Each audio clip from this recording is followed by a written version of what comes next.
Hey, Bleedbigblue, Tim from the podcast, coming to you guys one last time in this regular season. And you know what? What a game it was. We actually got a win against a rival, which I was happy about and not happy at the same time. Luckily, I saw the scoreboard and Indianapolis won. So we still got the number 2 pick.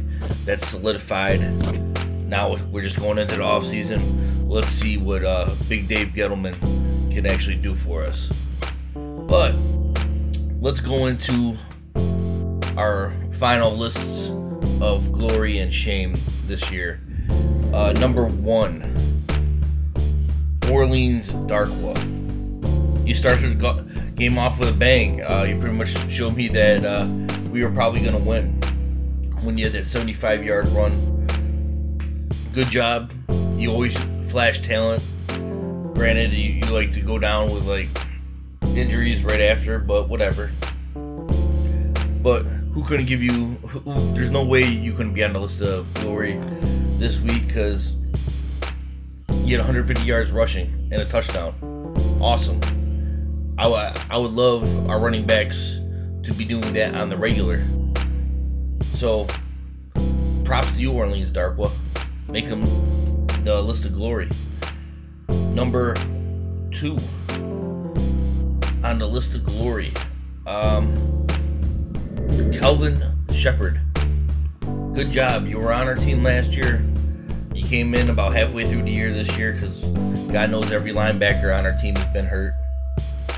But you had 2 interceptions today. You know what? I mean, granted, Kirk Cousins threw them right to you. But hey, that's not your fault. You're probably in the right position, or maybe you're not. Who knows? But you had a great plays, and I gotta say, good job. And you know what? Maybe you showed a little something to Dave Gettleman, and maybe he'll bring him back next year. So props to you, Kelvin Shepard, for making it in the list of glory. Number 3 on my list of glory, and I don't know how I can't put him on here, is Dave Gettleman. Props to you for scaring this team into the effort they just put into that game by you cutting Bobby Hart and and benching Eric Flowers and pretty much just showing that you're not going to put up with anybody. You just scared that team into putting their full effort in. And this is one of the best games I've seen him play all season. And hopefully the coach you bring in has that kind of disciplinary attitude to where he's not going to put up with anything. And you got me excited for this offseason. Can't wait for you to see what you do. You got the number 2 pick now. Let's see what you do with it. And let's see what you do as far as fixing this team, get us back to the playoffs. But for this week, props to you, Dave Gettleman. You made the list of glory. You can say you are undefeated as the Giants GM. Number 1 on my list of shame. Now, this is my final list of shame, and honestly, guys, even though I haven't had to do it much this year, it's harder to do the list of shame when the Giants win. Because, you know what, I'm feeling good. I really don't want to come down on people. But I'm going to do it anyway. Number 1 on my list of shame. You guys got it before the game even started. The aforementioned Bobby Hart and Eric Flowers. You pretty much came into practice, I guess, this week and said, I'm not playing this week, even though you probably could just because you didn't want to. Why are you guys acting like you're superstars and don't need to play? So, Bobby Hart, you got cut. You're somewhere in your time with the Giants, you got a big head because you're a 7th round pick. I don't know who you thought you were doing any of this stuff. You should have been kept working the way they say you've been working. But obviously, you're not that good of a person in the locker room, and Snacks wanted to beat the hell out of you. So, good riddance. Eric Flowers. From what I'm reading, the only reason you weren't cut is because you were a first-round pick, and it would make no sense cap-wise or financially for the Giants to just, cut you. So you better take that opportunity and do something with it, or you might not be on the team, this coming season. But the fact that the offensive line, what we rushed for over 200 yards rushing with a practice squad player playing right tackle who hasn't played all season, and then Chad Wheeler playing, Eric Flowers' position, and it was all every single person other than after John Jerry got his concussion, every single person on that offensive line was a backup, and usually a far down the line backup, and they played well. So I think that's a wake-up call. You better put that effort in. And you know what? Shame on you, Bobby Hart. Shame on you, Eric Flowers. You need to be better than that. You made the list of shame. Number 2. I could put it on one person, at least for right now, but I'm not going to. I'm going to put it... Number 2 is the receiving core. Now, I understand you guys are essentially backups to backups, but Eli Manning, at least last I counted, you guys had 7 drops. Are you kidding me? Eli's putting the ball in your hands. For example, the one person that I was going to pick out, but I'm not going to say the full score, is Jarrell Adams.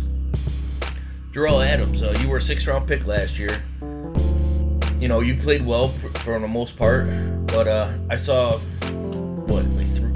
at least 2 drop passes on your part. Maybe 3. My mind's not where it used to be. But you had one in the end zone, which for an NFL player, you need to catch that. That should have been a touchdown. That's unacceptable. Receiving core, really shame on you for not taking advantage of the opportunities you're given right now, because you're not going to see this kind of playing time come next year if you're even on this team. Shame on you, receiving core. You made the list of shame. Number 3. I'm going to put him on this list because he's probably not going to be able to be on this list come next year. Aldrick Rosas. I saw you missing another extra point. And I literally had to walk away from the TV. I'm like, are you kidding me? This kicker who we kept instead of Mike Nugent, who's playing way better on, I forgot what team he's even on right now. And, we kept you.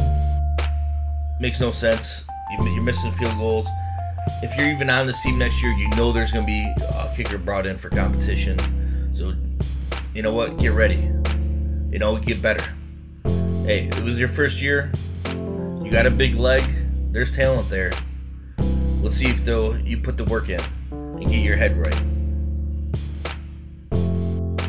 Well, that's my last list of the year, guys. Regular season's done. And that probably should be on the list of glory right there. Is this disaster of a regular season is done. But the nice part is, guys, we got to send out a big thank you to the Indianapolis Colts for winning their game, because there's a chance we almost messed up having a number 2 pick. But we solidified number 2 pick with their win, which is awesome. Gives us leverage whether we want a quarterback or we want to trade down and get more picks. Whatever we want to do, whatever Gettleman wants to do, I'm cool with it. But it's nice because we have the second round, not only the 2nd, 3rd, 4th, 5th, 6th round.